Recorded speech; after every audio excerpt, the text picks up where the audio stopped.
Good morning, students. Today let us study about another topic related to identity and access management, and in that what we will be studying is about open authentication and the protocols and specifications that are basically very useful for the consumers. So this is the outline for today's session. We will be studying about OpenAuth. We will be studying about protocols and specification for consumers, especially related to OpenID, information cards, OAuth and its API, followed by certain assignments, very important from GTU exam point of view, specifically for desktop. So these are the protocols basically used by various companies like Google, Microsoft, AOL and BBC. AOL is basically American online company, which is a very old company that is providing internet services to the New York customers or even American customers. BBC is basically a British broadcasting company which is using these protocols for authentication. So let us study about open authentication. It's an emerging authentication standard that allows consumers to share their private resources. Private resources like photos, videos, contact lists, even bank accounts, which are basically stored on the CSP's infrastructure, and that can be shared with another CSP without having to disclose any of the authentication information, specifically username and password. So OAuth is basically an open protocol, and as it is open protocol, it is basically promoted by the various cloud service providers, and the intention for creating it was with the goal of enabling authorization via a secure application programming interface. So this is termed as API, which is very simple and standard method for various applications like desktop, mobile and web applications. So this is basically very important for developers, and for application developers, OAuth is basically a method for publishing and interacting with protected data. So the interaction with the data is going to be protected by using these OpenAuth authentication protocols. From CSP point of view, OAuth provides a way for users basically to access their data that is hosted by another service provider, and it is also going to protect their account credential also. So this is one of the advantage that you can host on one service provider, and that can be used by another service provider's customers if you allow, and it will also protect the account credentials. So let us see the interactions basically between the customer or the partner web applications, Google services and the end user. So this is basically a diagram which is trying to show you the various interaction steps between the web application, the account authorization, the user and the Google service access.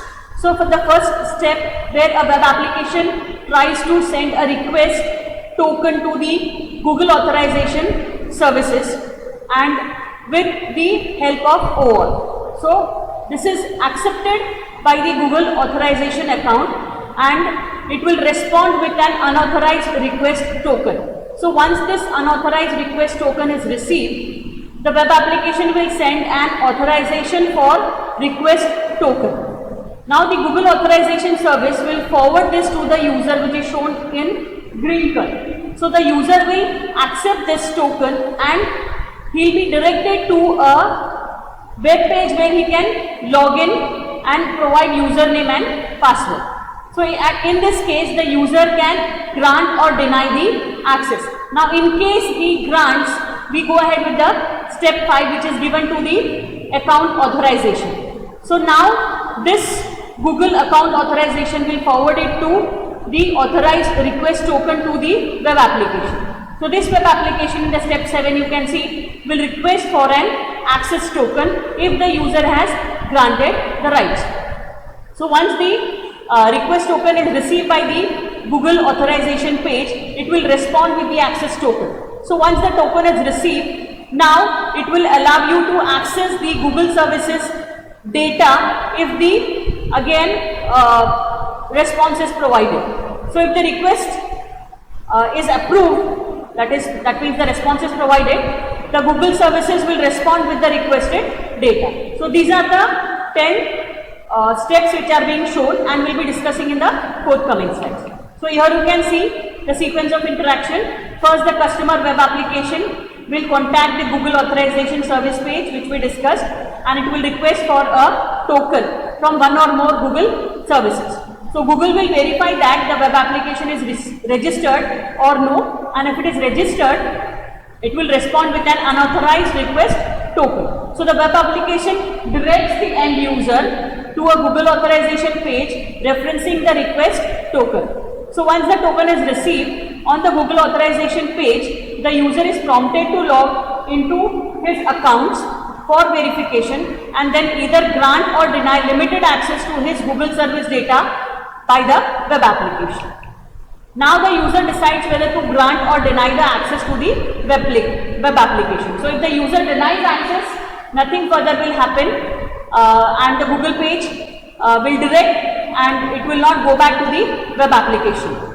So if the user grants the authorization service, it will redirect him to a page, to a destination of a specific page with a web application that was registered with the Google. So this redirection includes now the authorized request token.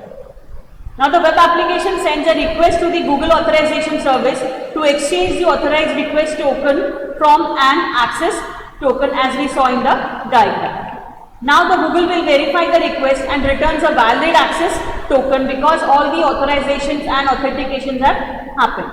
Now the web application will send a request to the Google service in question. Now this request is signed and includes the access token. Now as the access token is available, it will respond with the specified data. So the Google service recognizes this token and it will supply the requested data. So this was the different sequence of interaction between the different applications at Google and the users.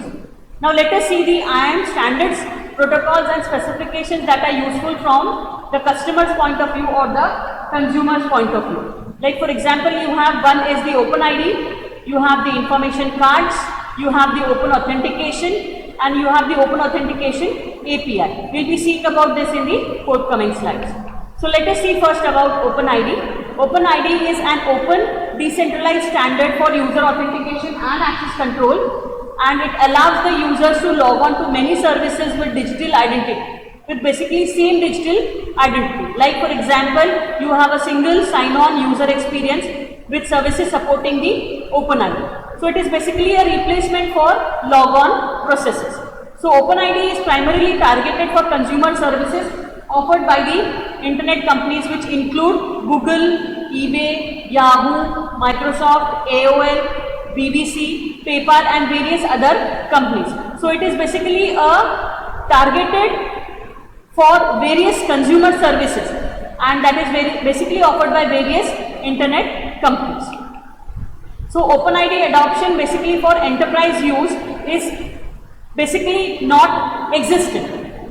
Specifically enterprise use in the sense where the non-consumers are not using these services. So non-consumer use. So this is basically almost non-existent because of its trust issues.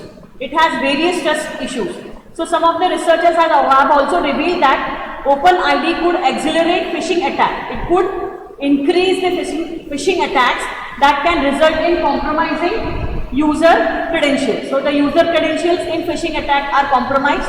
They can be used by certain hackers and they can kind of utilize all your information, and even in banking they can use your money also. So now let us see about information card. So this is another open standard for identity on the web. The standard itself is directed by the Information Card Foundation. This is a standard basically directed by the Information Card Foundation, and the steering members include the representatives from Google, Microsoft, PayPal, Oracle, Novell and Equifax. So these are the representatives who are basically focusing on the Information Card Standard Foundation. So their mission is basically to reduce the instance of identity theft, to reduce the identity theft by securing digital identities in place of traditional logon and passwords. So digital identities need to be secured and they are trying to replace the traditional logons and the password. So the basic goal of the standard is to provide users with a safe, consistent, phishing resistant user interface that does not require a username and a password. Now people basically use an information card digital identity across multiple sites for convenience without compromising their login information, which is very similar to using an open identity card across various multiple sites. So the information card protocol is basically designed for high value in high scenarios like banking, where phishing resistance and support for secure authentication mechanism is a must, and that can be provided by using the smart cards, which are very critical for business requirements. So any service provider can implement, issue or accept information cards, especially known as iCards, that is identity cards. So these information cards are composed of using web specifications. Star in the sense there could be many other specifications under this, instead of HTTP to redirect, so that the specifications are significantly more complicated than OpenID.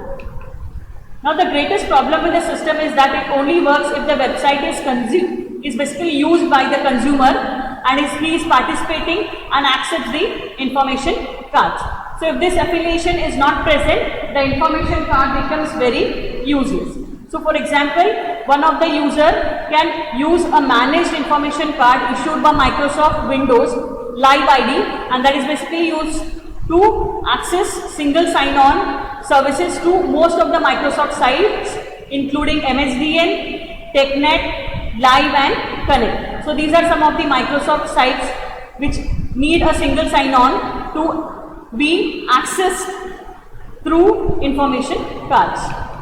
Now let us see about open authentication. This is basically an OAuth termed as, and is a collaborative effort of IT industry leaders who are basically aiming to provide an architecture reference for universal strong authentication across various users and all the devices over all the networks. So the goal of this initiative is basically to address three major authentication methods. Like for example, you have SIM as you use in your mobile, that is termed as subscriber identity module based authentication. This is basically going to use a global system for mobile communications.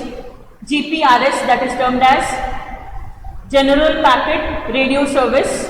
GSM/GPRS SIM, this is an acronym for Global System for Module Communication, and General Packet Radio Service.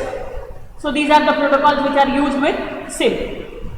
Then public key infrastructure, which is termed as PKI based authentication, and that is done by using an X.509v3 certificate. And then you have the OTP based authentication, which is one-time based authentication, one-time password based authentication.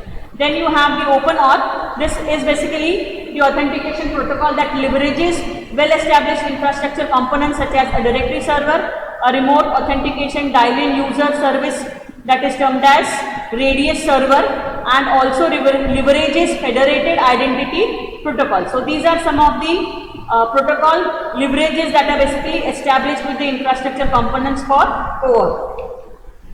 Now let us see about the Open Authentication API, which is termed as OAuth API, and this is basically a proprietary from AOL, that is American Online Company, and it's an API that enables a third-party websites and applications to authenticate AOL and AOL Instant Messenger, that is termed as AIM, users through websites and applications. So using this authentication model or method, an AIM or a AOL registered user can log on to a third-party website or applications and access AOL services or new services built on top of AOL services.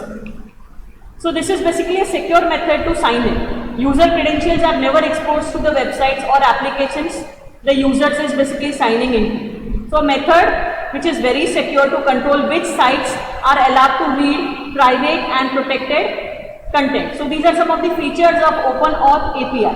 So they can also automatically grant of permissions only if the user selects allow always on the consent page. Also, it will prompt a user for consent when the website or application attempts to read any private or protected content. Example, it could be a consent request to allow buddy list information, to send IMs and to read albums, right? So another access to other non-AOL websites without the need to create a new user account at each site that supports AOL OpenAuth APIs. So features of OpenAuth are many, but it has certain limitations, and limitations because of its proprietary nature, and because it is proprietary nature and not an open standard, it does not have a high regard in the open standard community and the AOL network. It's used only in the AOL network and it is not adopted outside the AOL network. So these are some of the assignments for today. You can just have a look. These are all 7 marks questions and all related to this topic. And if you have any queries, you can contact me at the specified email ID. Thank you for today. We are there.